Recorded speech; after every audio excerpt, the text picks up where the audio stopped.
So ilagay natin siya sa ating gold panner. And let's test kung meron ba talaga ito. So mga Evadgers, sa tagal-tagal na natin ditong nag-gold pan, this is my first time na makita ng ganito kadaming ginto.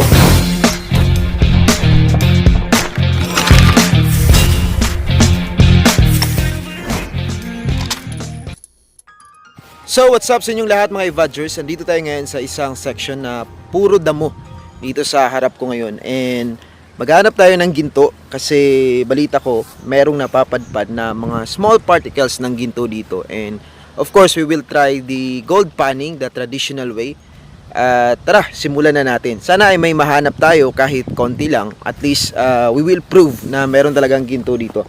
And as you can see dito sa paligid ko, puro damo. Pero sumasabit po dyan yung mga ginto na naanod mula sa bukid. Kumbaga siya ay nagsisilbing filter. At positive na meron talagang ginto dito because makita natin may mga bato at may mga buhangin sa lugar.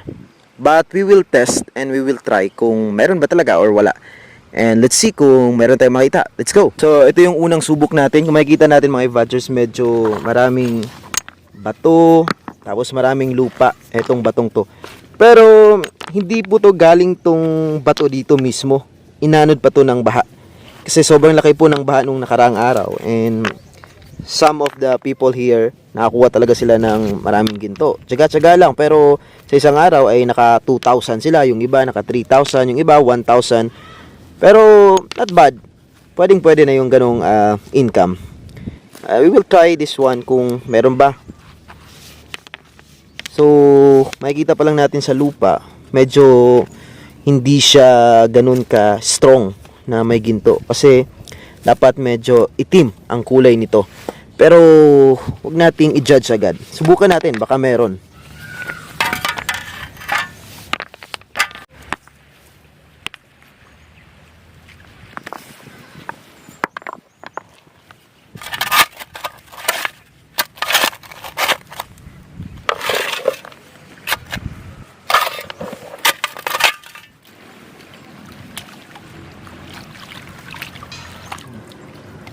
So, ayun mga Evadgers, positive nga, marami tayong nakita ngayon. Ayun po mga Evadgers, ako nakikita nyo, medyo madami at hindi usual ito, ano? Mga estimate ko po nasa 50 mahigit ang bilang ng mga maliliit na ginto na yon. And we will still find something more dito sa lugar na ito. Hindi ko in-expect na marami pala sa damuhan. Well, the logic behind, inisip ko talaga na ang damo ay magsisilbing filter sa mga buhangin na napapadpad at inaanod ng baha. Alright guys, dito naman tayo sa area na ito, ano. Kung makikita po natin, puno ng lupa sa ibabaw. So tatanggalin po natin yung lupa na yan. Itapon natin. Tapos yung ilalim nito, yung kukunin natin mga Evadgers, dahil makikita po natin nandito yung marga sa ilalim po nito.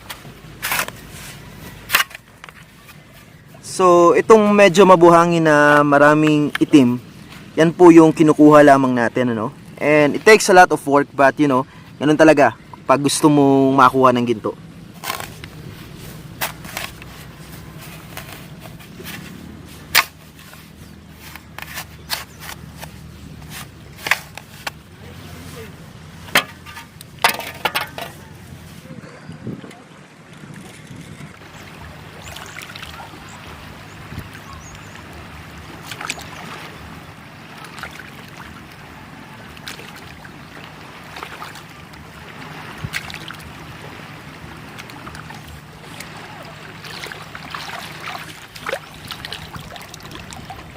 So guys, hindi ko alam kung mapapakita ko pa sa inyo, no? Kasi medyo maliit yung nakuha natin.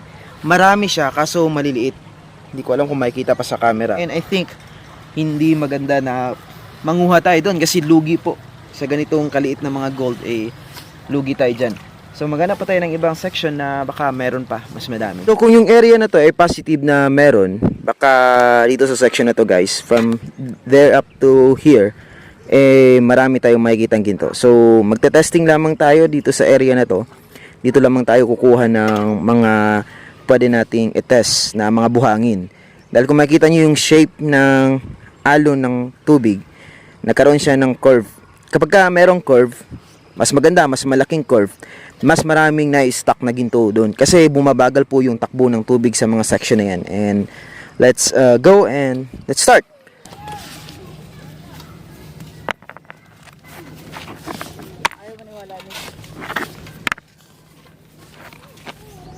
So mukhang positive tayo dito mga Vadgers, ano, dahil maganda yung lupa.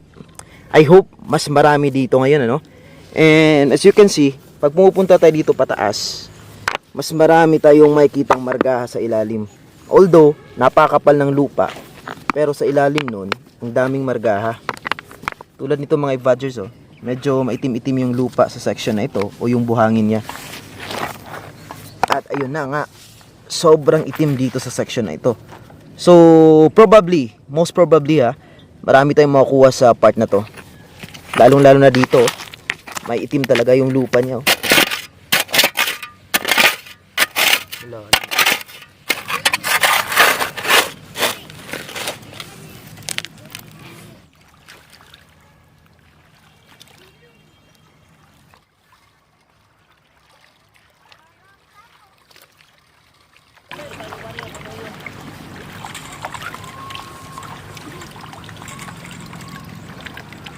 So, ito yung na-testing natin ngayon mga Vadgers, ano. Ayan, testing number 3.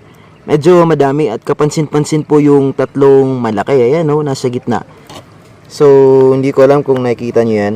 Pero, ang laki po niyan mga Vadgers. And tingin ko, nanggaling yan doon sa sobrang itim na buhangin na nakita natin na may mga malaki-laking konting mga bato.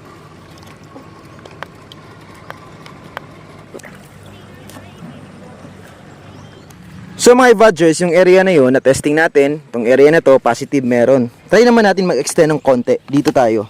At napansin ko, ang ganda ng buhangin nito, oh, maitim. Kaso, ang problema, ang dami nga lang mga kakaibang lupa. Yung lupa lang talaga, hindi buhangin. Pero kung makikita natin, sumabit siya sa mga damo, yung buhangin. Yan, oh. Kaso, maraming putik na kasama. I'm not sure kung mayroong ginto dito, pero itry nating isama ito mga Vadgers. Itong damo na ito, no, na maraming buhangin, try nating isama dito. So ilagay natin siya sa ating gold panner. And let's test kung meron na talaga ito.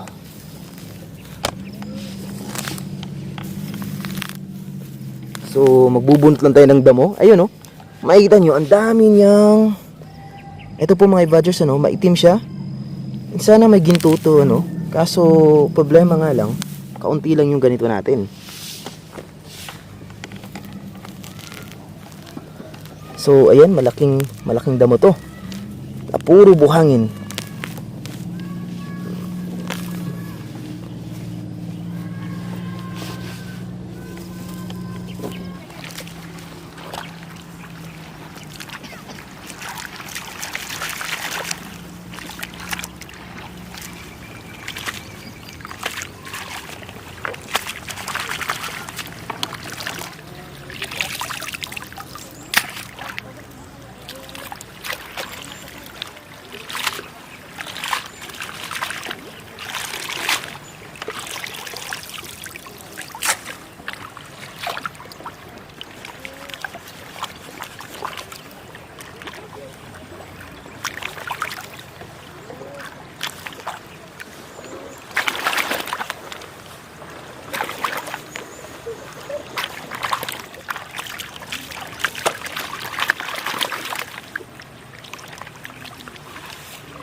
So mga Vadgers, ano, nakita ko na malayo pa lang akong nag-gold pan.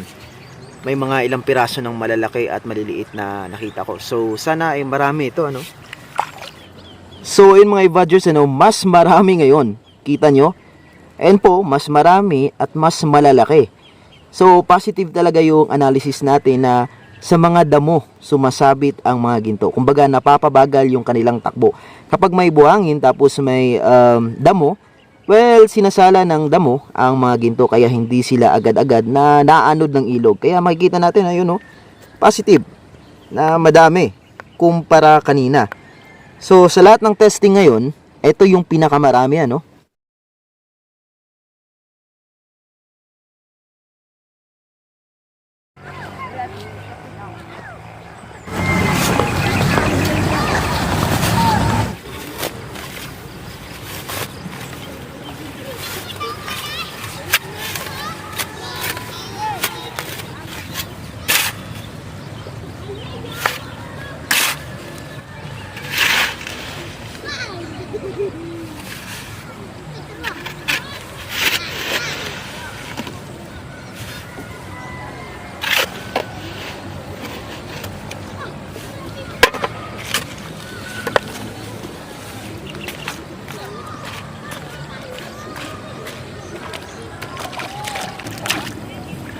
Ginawa niya. Ligo. Sino kasama? Sayang yung isa.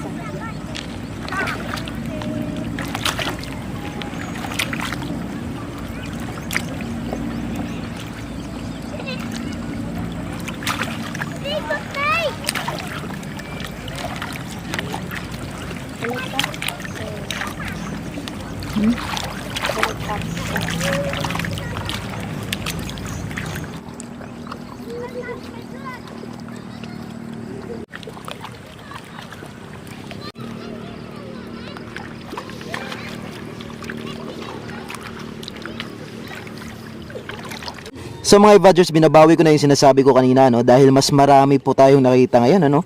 Ayan, no, kung makita nyo, mayroon pa isang sobrang laki, ano, mga Evadgers. So eto na yung pinakamarami ngayon, ayun, no. Itutok po natin, ayun, ha.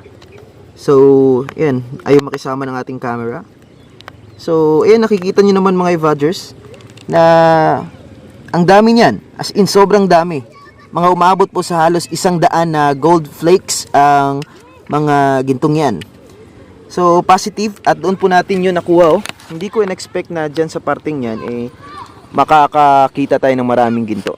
Ang analyzation ko lang, baka bumabagal yung takbo ng tubig dito at bumabagal rin yung takbo ng buhangin sa section na yan, dahil nga, ayun, kung makikita natin, medyo malalim yung space at medyo paliko siya ng konti. Dahil nabasa ko sa Google, kay paring Google, kapag ka paliko ng konti ang space, maraming ginto na humihinto doon dahil mabigat po ang ginto at hindi siya basta-basta na naanod ng tubig.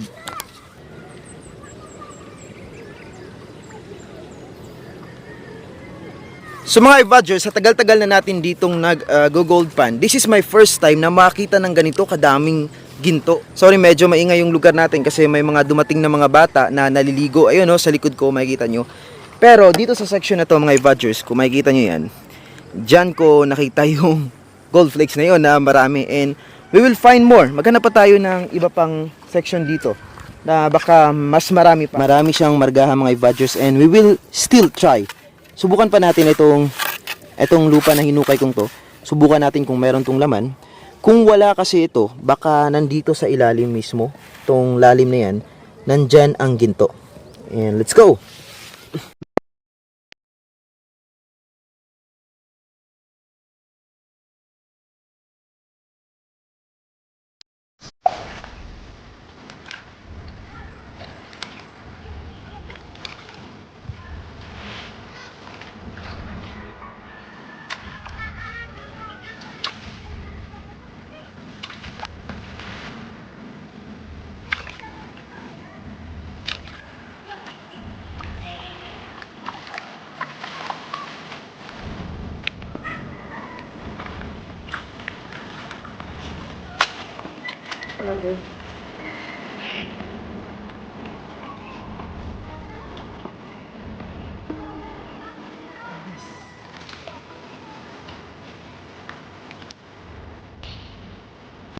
So mga Evadgers, positive na naman tayo, ano? Ayan, positive na positive. Ang dami. Kitang-kita nyo po. Hindi ko kayo niloloko dito, pero ang dami niyan, ha? So, sobra 100 yan. Mga nasa 150 piraso yan. Ayan po mga Evadgers, kitang-kita naman natin, ano? Meron pang isang naligaw dun sa unahan na malaki, oh. So, hindi masyadong ma-focus sa camera, pero alam ko naman, kitang-kita nyo rin. Ayan po, yung mga kulay dilaw na yan na naglulumpungan together, sila po yan. Madami po talaga. Hindi na kayang may-zoom sa camera, pero madami and positive. So mga Evadgers, mag-start tayo dito, mapunta doon. Kasi doon po natin sa may bandang yon, may malapit sa kahoy, nakita yung maraming ginto. So titignan natin kung marami rin dito, kasi yung makita po natin, oh, medyo maitim yung lupa. At sana ay positive ito. Dahil kung ito ay meron dito, well, the probability na mula dito, papunta po doon, sa pinagtestingan natin kanina, yung paliko dyan ng konti, siguradong marami itong section na ito. So tatlo, isa, dalawa, and then pangatlo doon, ang tetestingan natin para makita natin kung meron ba talaga ang space na ito, dito sa gilid na ito, meron ba talagang maraming ginto. So time check po ngayon, ano, nasa malapit na mag 6 at nalilibang ako dito, malapit ng maggabi. So hindi ko alam kung itutuloy pa natin ito dito mga Evadgers, pero I think sa susunod na vlog na, kasi para makita talaga natin ng umaga yung aming pagiginto. Pero sa tingin ko, marami talaga dito. Kasi kung positive na marami talaga ang lugar na ito, gagawin natin yung isang process which is sinasabi dito ng iilan na pagbabanlas. And I don't know what's the equivalent term nito sa English, pero meron ako nakitang ilang mga Amerikano na gumagawa rin ito. Kasi pag marami na ang buhangin, hindi pwede na i-gold pan mo na lang lahat ng buhangin na yun. Kasi mahihirapan ka at aabutin ka ng siyam-siyam. I mean, matatagalan ka talaga. So, the other way, para mas mapadali ang pag-gold pan at pagkuha ng ginto, ay itong tinatawag na pagbabanlas. Let's go!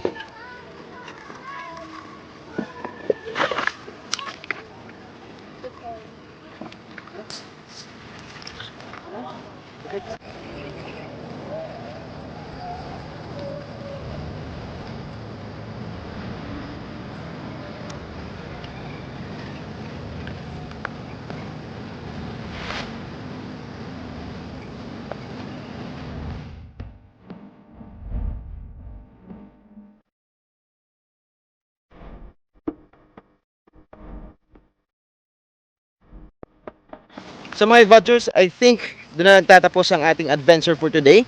At nakita nyo naman, yun po ang lahat ng ginto na nakuha natin ngayon sa loob ng I think 6 na testing. At positive nga po dito malapit sa lugar na kinatatayuan ko ngayon na marami, at gusto ko pa siyang balikan on the next day.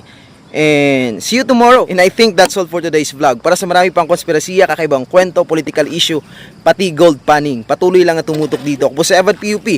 Mabuhay ang bansang Pilipinas. Peace out. Boom!